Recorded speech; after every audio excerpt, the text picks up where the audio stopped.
Hi, I'm George Siegel, and I'd like to invite you to listen to my podcast called Tell Us How to Make It Better.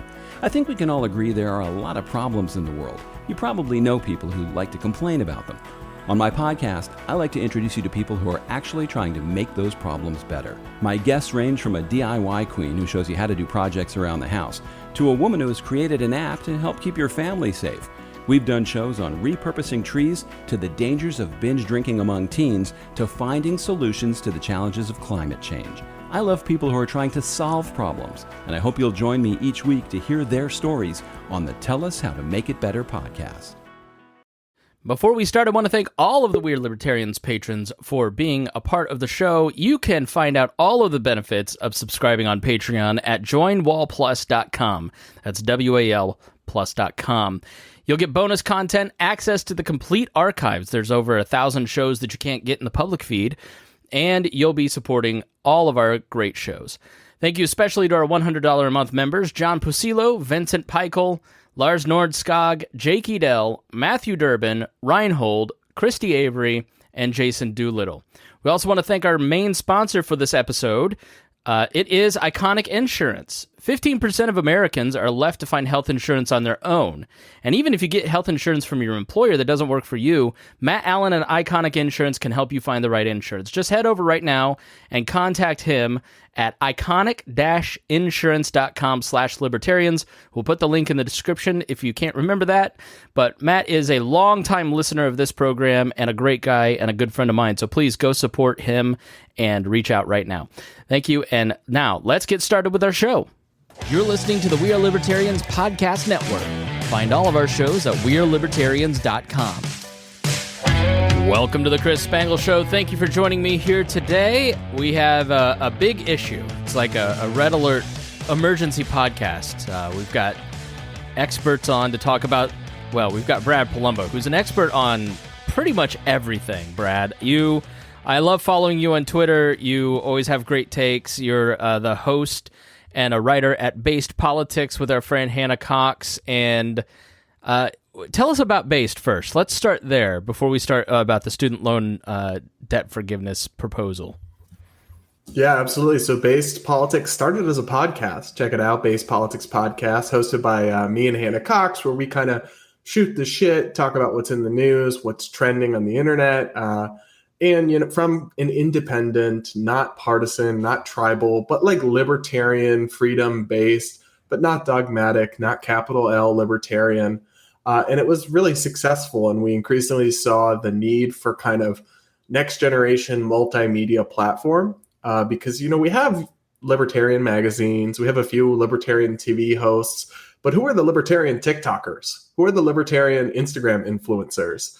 We're way behind. TPUSA and, the right wing, they have this, the left wing has this, but we think liberty folks need that. And so that's what we've built at Based Politics. It's a nonprofit, next generation multimedia organization that's going to spread these principles of classical liberalism to the next generation by actually going to the platforms that they're on. Most people that I talk to in the movement don't even know what Twitch is, let alone stream on it and make content and reach the youths. But that's what we do. And for podcast listeners, they should definitely check out our show because I think our audience probably has a lot of overlap in terms of what they would like and appreciate. Yeah, what I like about you guys is that you're trying to make content for TikTok and Instagram and not Gab and Truth Social, which is rare in the libertarian creator space. So thank you for what you two are doing. We really do appreciate it. Let's start with student loan debt. Let's start from the beginning. Tell me why it is so expensive to go to college now and why loans are so expensive to begin with. It's brutal. And that's the thing. Nobody's denying the seriousness of this issue. Like, even once you adjust for inflation, the cost of college has more than doubled since 1981. So, if you look at it without adjusting for inflation, it's like 8 times more, but it's still more than double even once you factor in all the inflation. It's way more expensive than it used to be. There are a couple of reasons for this, but the single biggest one is the federal student loan subsidy program. So you know how government subsidies go, right? They set out trying to make something more affordable, but when you just inflate demand, prices kind of end up going up a lot of the time. And so a bunch of research has found that for every dollar that they spent on subsidized federal student loans, tuition prices rose for about 60 cents. So it was mostly captured. It helped a little, but then it also made the prices go way up and made the problem way worse in the long run. Another big thing is that the campuses, and I know where I went at UMass, this was absolutely the case. We had a vice provost, chancellor, deputy, assistant to the dean of everything. And the costs of a degree have gone up at the same time that the administrative state at these universities has exploded. So according to the Wall Street Journal, from 1997 to 2005, the cost of a degree tripled. That's not adjusting for inflation, but they tripled. And faculty to student ratios, like professors per students, those all stayed the same. But administrator to student ratios skyrocketed. They increased by 85%, the number of administrators, and then staffers overall, it was 240%. I mean, I've literally seen colleges that are building water parks. They've become so much more than they were ever supposed to be. And that's a huge part of why the cost is so out of control. What do you contribute that to? Is that a function of the amount of competition that you've really got to do your best to attract people, especially as there's this generational cliff heading towards colleges where less people are going to go to college because there's less people to go to college? Or is it just a matter of having so many people on staff and they want promotions and you've got to put them somewhere? Like, what are reasons for this growth of the administrative state? Well, I think it's essentially like if you give any organization just kind of a blank check, there's no real profit motive because the market's been so distorted and regulated, and these government schools have literally no profit motive. They just expand and expand. Some of it's the competition, but I think it's more that if you just give bureaucracies blank check budgets that keep increasing every year, and then they have essentially a hostage consumer base that is having their ability to pay artificially inflated, they're going to just keep spending money and justifying their own existence. I mean, that's what nonprofits and government agencies tend to do. And if they get too big, they just grow, and administration leads to more administration, right? And so then they just grow and grow and grow, and you really got to scale them back. But we know that's part of the problem because we've actually seen examples like there's this guy, Mitch Daniels in Indiana. Are you from Indiana? Yep, that's right over here. Where is it? You see Mitch right over my shoulder, and then the MyGov Mitch button. Yeah, I was about to start explaining who Mitch Daniels was to you. You don't have to me, but explain the great Mitch. All hail Mitch Daniels. We're a part of the cult of Mitch here. He used to be the governor, and I'm probably going to leave things out here that you'll know. But then after he was the governor of Indiana, a Republican, he went and took over Purdue University. As the president. He slashed the budget, enacted a tuition freeze, cut administration.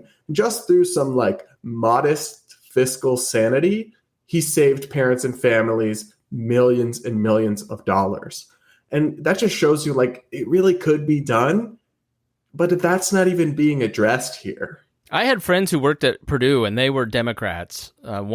She was like, "Oh, I'm so mad they hired him. I can't believe they did this." I checked in with her about 2 years ago. I said, "So, do you still dislike Mitch Daniels?" She's like, "No, I love him." She's an administrative assistant. She's like, "I've gotten 3 raises," and he did it without raising tuition, and really has shown and given a model for how to reform colleges and do things that are necessary in lowering tuition or keeping it at the same rate, at least. The Indianapolis Star recently published an article, "Has Mitch Daniels Ruined Education?" So that's your Gannett hometown paper for you. Has he helped or harmed education? It's crazy. Yeah, Indiana, because of Mitch Daniels, and we have a lot of student choice organizations. The Friedman Foundation is here. Sally Mae converted into a nonprofit. It's now the Lumina Foundation. It's based downtown. We were one of the first cities to have charter schools, and Mitch Daniels is always at the forefront of all that. And we're all wondering where he's going to go next. Some are saying maybe the NCAA to kind of guide that ship, or maybe just sail off into the sunset. Can that be saved? I don't know. I mean, look, I always know is the offensive linemen are finally getting paid from Hooters. They're getting their NIL deals and getting all kinds of money for their name and likeness. Okay, so Joe Biden has done what? All I've seen is TikTok and Instagram and Twitter, so I don't know any details about this, which is why I'm having you on. Explain to me what Joe Biden has done, because he's either saved the life of every Democrat or he has literally murdered half of our children, according to Republicans. But what are the details? Well, nothing quite that extreme. So what I did is Wednesday morning, I saw all this news breaking. I just went to whitehouse.gov and looked at the actual announcement. What? Yeah, so what they're doing is attempting to unilaterally, through executive actions, no act of Congress, and that's important. We can come back to why that's important. Cancel, quote unquote, which really means transfer to taxpayers, $10,000 in student loan debt, federal student loan debt, not private bank loans, but the vast majority of it is actually owed to the federal government. So $10,000 per borrower will be canceled, aka transferred. As for people who earn less than $125,000 as an individual, or for if they're married and have a household, their household income will have to be below $250,000 to qualify. They're also giving $20,000, so the $10,000 plus another $10,000 to anybody who received a Pell Grant, which is a form of financial aid the government gives out to low-income prospective college students. In a way, they hope targets the money a little more to people who are actually poor. And then they're also creating an income-based repayment plan that will forgive some of the interest on the loans as you pay a share. Add it all up, and it will cost more than $500 billion, roughly $3,500 per federal taxpayer on average. So it's not full student debt cancellation like Bernie and AOC want. It's got some income guardrails that make it less of a handout to the rich, but it's still a drastic move, and it's going to cost a lot of freaking money. It's all, I mean, we're in la-la land economically. I mean, modern monetary theory means we can just print whatever we want, we'll all be fine, and it's based on the book, The Deficit Myth, excuse me. Give us some sort of context as to how much 500, you said billion, is in the grand scheme of things. That seems like a lot, but I don't know in 2022 anymore. So it would average out to $3,500 per federal taxpayer, like I said. To put it in context, it's less than the military budget in 1 year, but the military budget's also freaking massive and more than the next 7 countries combined. I'll put it this way. It's 4 to 5 times as much as we spent on Operation Warp Speed and developing the COVID vaccines. Okay. So just to show you what our priorities are, it's a lot of money. It's maybe a fourth the size of one of these massive stimulus bills. It's a lot of money. But it's only perhaps a third to a fourth as much as full student debt cancellation would cost. It's sort of galling to hear Republicans suddenly find Jesus when Donald Trump is the one that passed 2 of the 3 stimulus bills, teed up the third one, did Operation Warp Speed, delayed the first checks because he wanted to put his name on them to buy votes in 2020. But they do have a point in that this is Joe Biden trying to buy votes. Do you agree with that? I mean, or is Joe Biden's heart just really in the right place? Oh, no, I think it's Joe Biden trying to buy votes. And the reason I think that is because just last year, he admitted, I don't have the authority to do this. I probably without Congress.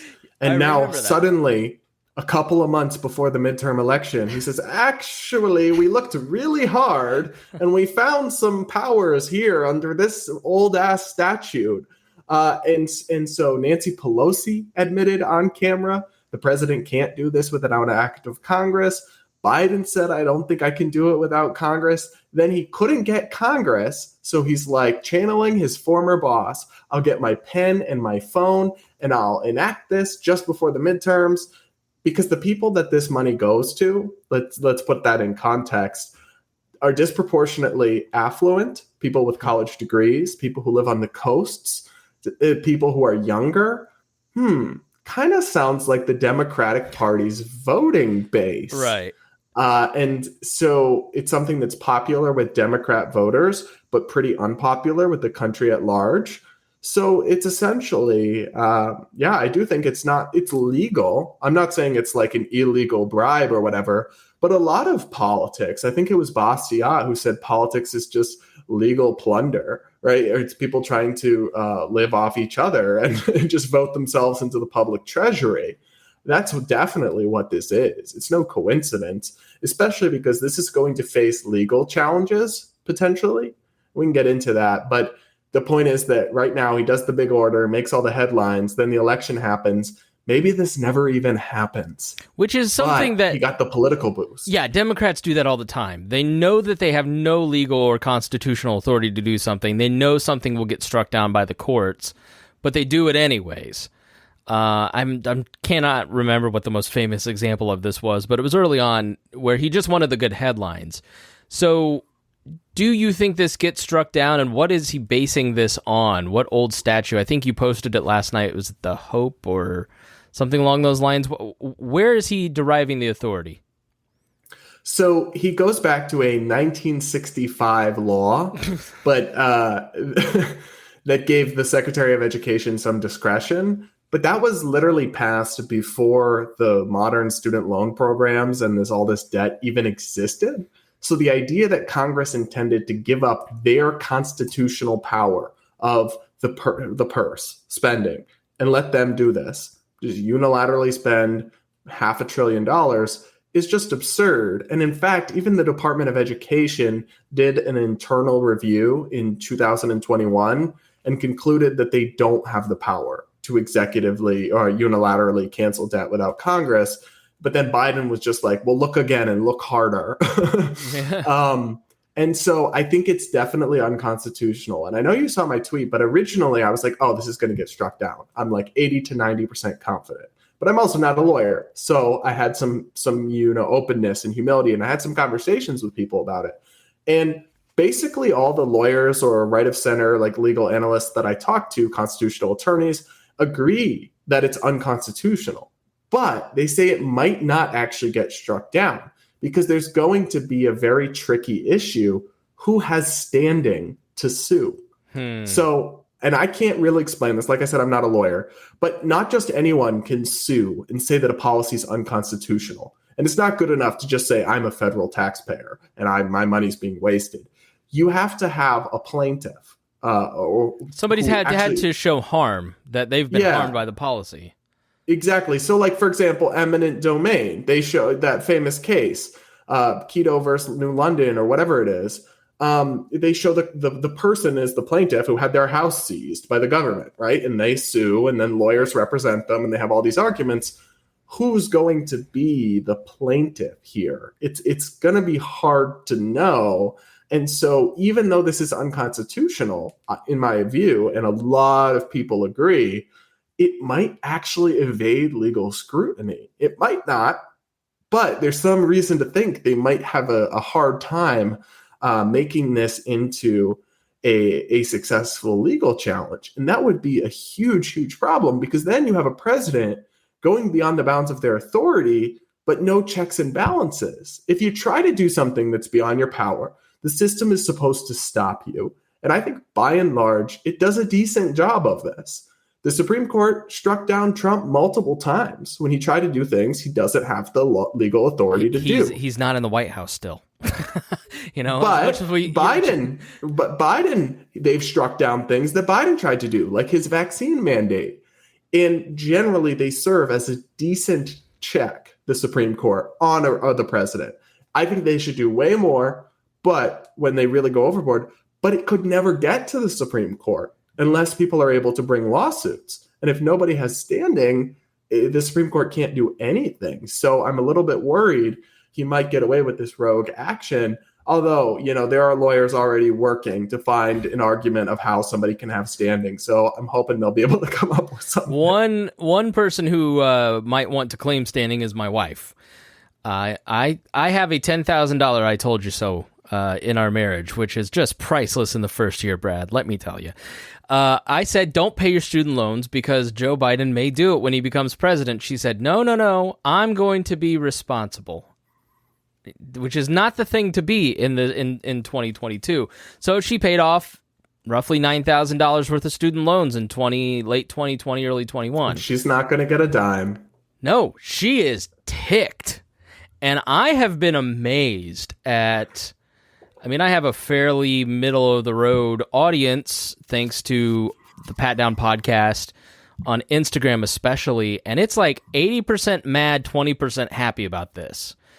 It's bad when the White House press corps asks Joe Biden, do you think you're ticking people off who were responsible? How popular is this? They obviously thought that it'd be popular with their segment of voters. Maybe that's all they care about. But I've been really kind of surprised in the last 24 hours with the amount of people who are very unhappy about this because they feel cheated. What insight do you have on that? Full student debt cancellation is pretty unpopular. It gets like 35% support in the polls. How people will feel about this specifically, we don't know. It will take time for people to poll. How do you feel about Biden's thing? Probably more than that 35% because it does have some income caps and it will be attached to his name. But I don't think it'll have a majority support. And what I do know is that it will fire up the progressive base. There'll be people who love this. But there'll also be a solid cadre of people who hate this, people who are pissed. And look, I'm one of those people because everybody out there who went and scrimped and saved and hustled and sacrificed. I went to a public college where I got a scholarship. I worked nights as a security guard starting a week before the first day of my freshman year, and I credit overloaded every semester so I could graduate in 3 years instead of 4, all so I could avoid debt. Turns out, I should have hit the bar. I should have just racked up some loans and not worked as much, not done those 24-hour shifts on the long weekends, and instead just taking out 5-10 grand in the Stratford loans from the federal program. And I would just be passing them off to Uncle Sam right now. And it's not just bitterness. People on the left will be like, well, I didn't have enough food growing up, so I want other kids to starve. That's basically the conservative argument. Like, no, it's not that we don't just want them to have nice things. We're not just spiteful. It's that we have to pay for it. You're taking money from us who scrimped and saved and giving it to people who didn't. That's why it's a problem. It's not just us wanting to watch other people suffer. But when the rich just get to suck off the public teat all the time, why not us little guys, Brad? Why not just take out whatever we want and do whatever we want?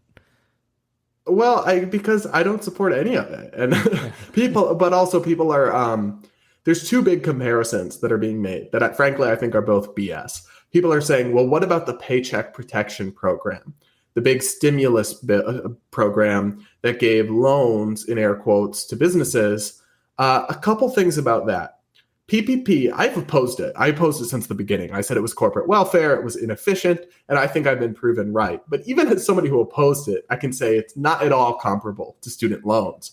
Because the Paycheck Protection loans were really grants. They were given out with the explicit acknowledgement that if you meet X, Y, and Z requirements, you don't have to pay this back. It's not like a real loan, like student loans, where you agreed to pay this back. And then also, they were given to businesses as compensation because the government was literally forcing them to close. Yeah. It's not like they were getting financing to do a great investment and expansion that would make them lots of money, which is basically what your college degree is. And then the government said, actually, you can keep it. That's not what it was. So I think it's a really disingenuous comparison, although I did also oppose PPP. The other one is, well, they gave Trump tax cuts of $1.9 trillion, and now you don't have money for student debt people. You can't compare letting people keep their own money, which is what tax cuts do, to taking money from some people and giving it to others. It's not comparable. Yeah, I totally agree with you. It's so funny to watch everybody just sort of. That's why it's so powerful, just giving people free stuff, opening up the trough, letting all the hogs eat, because it just lets. Well, they did it, so why can't I think this is something that I've seen the squishy middle that usually doesn't get upset kind of balk at. You know, the people who don't really complain and kind of are not extreme on either side, they're the ones who really seem bothered by this, which has been a rarity on my feed to just kind of, now that's a small sample size, I admit, but I think it's going to be reflected in polls, because I just see people who never speak up about politics being pissed off about personal responsibility. And man, Brad, has it been a long time since I've seen anybody saying personal responsibility is important. So it's been kind of refreshing. Yeah, look, I think it is too. But I've also seen a lot of especially on TikTok, a lot of Gen Z nihilism. My favorite expression is "get that bag, boo," which basically just means get that money however you can. There were a fair number of college students who basically falsely said that they were there was emergency relief for families who'd been hurt by COVID available for grants and loans and such. And they were just check, yeah, my parents were harmed by COVID, and there were no strings or verification. And so all these Gen Zs get that bag, boo, get that money. And they don't, I'm like, is that ethical to falsely claim that your parents have lost their jobs or something? And their philosophy is just get that bag. And I think they're taking a similar approach to this. Even the ones that know it's wrong are let me get that it's a tax refund, baby. And I get that sentiment, but principled wise, it's still wrong. It's still bad. Well, but I think there's a lot of that. That's the problem, is that we are now, things have gone so far downhill that you're in a state that wants to compromise you. And then it's really hard not to be compromised. And then you're all it's like the Spider-Man meme where everybody's pointing fingers at each other. And so, and I think it only continues. I did a debate on Rising on the Hill, and one of its hosts is a progressive and one of its hosts is a libertarian. And the progressive host was grilling me on all these things but your side supported the Paycheck Protection Program. And I'm like, I didn't. I know. Google my name. Google Brad Polumbo, PPP. 10 articles will come up with me criticizing it. And it's they're not prepared to realize that not everybody has flip-flopped on all these things. They're people will always say, you didn't complain about spending under Trump. And I'm like, but I did. Google my name, Trump's deficit. When you have somebody who isn't an NPC, when you have somebody who's not a partisan yes, exactly. Then it's so many people just can't compute. They glitch because they're just not used to actually facing that. And I find it kind of amusing, but also darkly depressing at the same time. Yeah. All right. Final thought on this. Anything that I forgot to ask that I should have asked that the people ought to know? Just that, and this is not really that significant, but I find it funny. About 20% of college students admit to using their student loan money to either pay for spring break, buy drugs, or buy alcohol. And now your taxes are going to that, baby. At least 2 shelves of this bookshelf were bought by student loan money in 2005. So I'm a hypocrite too. What can I say? It's weird. It's very weird to me that student loans are just given to you as cash that you can then spend however. Yeah. I guess one last question. I've been around watching the government long enough to know that they can't really functionally do anything. And I think people think that they're going to get a Discover card with $10,000 in the mail at some point. Did they discuss in that White House document how they're going to actually disperse this money? Do you have to apply somewhere? How is that actually going to be rolled out? Or have they just said, we're going to do this and we'll figure out the details later like they did with details PPP. TBD. But I'd be surprised if you have to apply, because essentially everybody who has student loans they have an account with the government, like here's how much you owe, here's this. I think they'll essentially just remove it if you qualify, but I'd be surprised if you had to opt in and apply. But no, they just unveiled the broad proposals here. They haven't done the actual implementation yet. There was I think it was Against the Grain by Michael Lewis, a podcast.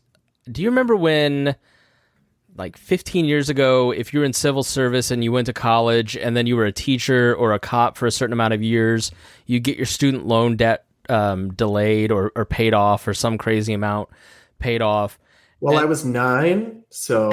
Yeah, and so I'll have to find it, I'll send it to you, but I think the number was crazy. It was like 70 people or 700 people actually ever qualified, because you had to apply and they made it so insanely complicated that nobody got any of the paperwork filled out correctly, and they never actually... And I mean, my sister went to school to be a teacher because of that program and never qualified. So it was...